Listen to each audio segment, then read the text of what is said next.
You ask Tiger to solve. This deals with linear equations with one unknown. The final result is y equals 63. Let's solve it step by step. Swap sides. Group all constants on the right side of the equation. Add 6 to both sides. Simplify the arithmetic.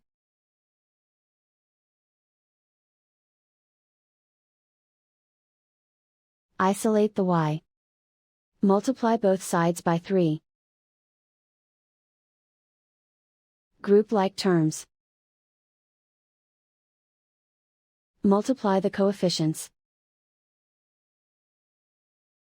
Simplify the fraction.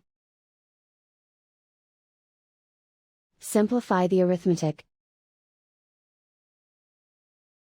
And so the final result is y equals 63.